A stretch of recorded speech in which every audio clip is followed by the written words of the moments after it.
bonsoir, bienvenue au Bingo Salon. Je suis Michel, votre animateur pour la soirée. Ce soir, on joue avec les cartes de bingo de couleur verte. Alors, on va commencer par un tour régulier qui se joue de manière horizontale, verticale, diagonale et les quatre coins.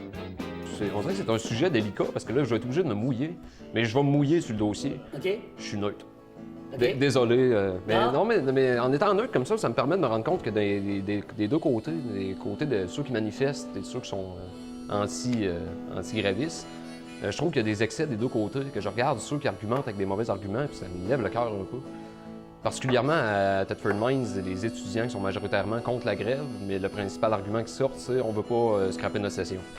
Mais j'ai rien contre le fait que si t'es anti-gréviste, j'ai rien contre le fait, mais arrive avec des arguments plus béton que ça, que juste dire je veux pas perdre ma session.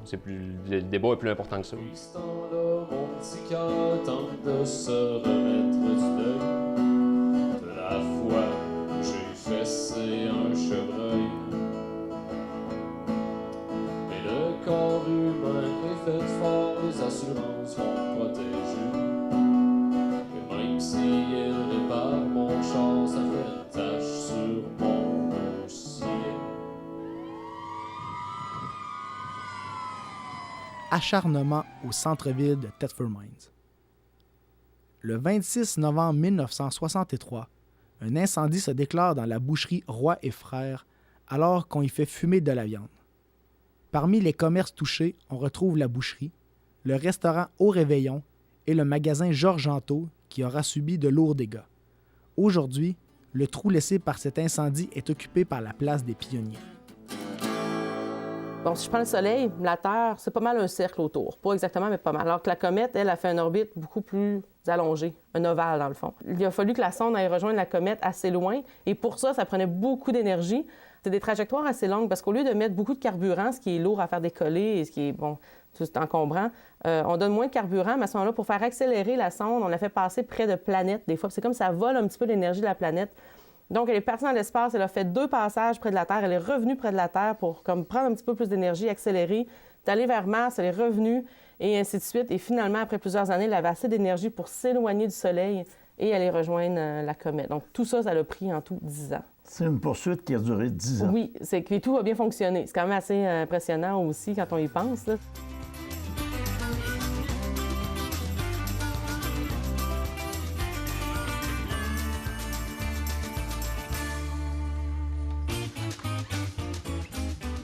Vous êtes vraiment spécialisé au niveau des travaux en milieu agricole, au niveau des bâtiments agricoles? Oui, on fait 70 d'agricole, 30 de commercial.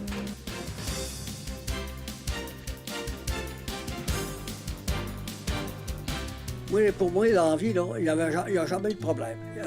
Toutes les affaires avaient une solution. Vous êtes un gars de solution. Oui.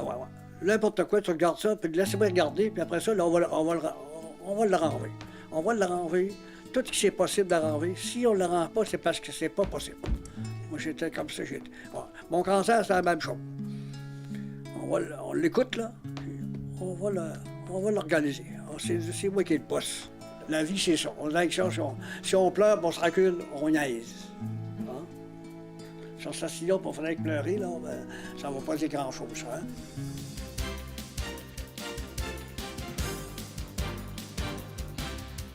Je souhaite la bienvenue pour la conférence de presse pour l'inauguration de l'aménagement des rivières Palmer et Perry. Au final, ce sont 4 seuils, 3 déflecteurs doubles, 1 déflecteur simple et plus de 8 abris qui sont aménagés dans la rivière Palmer et Perry. Ces aménagements permettront d'augmenter la diversité de l'habitat des courbes d'eau, en outre par la création de fosses qui constituent des lieux de séjour importants pour l'ombre de fontaine. En effet, ces habitats fourniront toutes les conditions nécessaires au cycle de vie de l'espèce, soit des zones de frayère, d'alimentation, des abris et de couverts végétal. Donc, on se rend compte que ces aménagements-là sont fort utiles. Ils existent déjà à l'état naturel dans la nature. Et ici, bien, il y avait peut-être des petits correctifs à apporter. Donc, ce qui a été fait.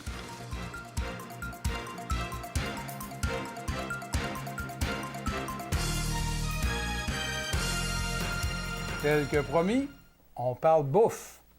Lundi, sans viande. Je me suis équipé. Et j'ai Stéphanie avec moi, Stéphanie Gamache. Bonsoir, Stéphanie. Allô. Donc là, on t'a mis au défi de venir nous prouver que c'est possible de faire des bons pas sans viande. Allons-y, parce que là, tu as beaucoup de stock, puis on a juste une dizaine de minutes. Là, alors, je te laisse aller. C'est bon. Bien, comme on n'avait pas beaucoup de temps, on voulait prouver que c'était simple de manger végétarien. Donc, je te remercie. Je pensais pas que j'étais pour manger. Alors, vous, chers amis, bien, demeurez sur votre appétit. Moi, je continue à manger mes choses et je vous invite à nous revenir la semaine prochaine. Depuis l'élection du nouveau gouvernement à Québec, tout le monde se fait brasser la cage. Ouais. J'imagine que le secteur agricole n'échappe pas à l'austérité gouvernementale? En même temps que le ministre dit qu'il faut stimuler la relève agricole, ça m'inquiète la relève agricole, bien, ils viennent puiser 150 millions de dollars dans le secteur qui procure le plus d'emplois au Québec actuellement. Le secteur agroalimentaire, c'est 200 000 emplois au Québec, puis dans les 5 dernières années, c'est le secteur qui a procuré le plus de nouveaux emplois. Puis c'est le secteur qui a subi les plus grosses coupures. Alors, en un mot, malgré tout, est-ce que vous êtes confiant? Bien, moi, je demeure... Du secteur agricole? Oui, moi, c'est sûr, parce que la demande alimentaire est en croissance. On a des jeunes dans nos écoles. Les producteurs continuent d'investir malgré des signaux qui ne sont pas aussi ceux qu'on souhaiterait obtenir de notre gouvernement. Mais je demeure confiant parce que les familles agricoles sont des gens résilientes.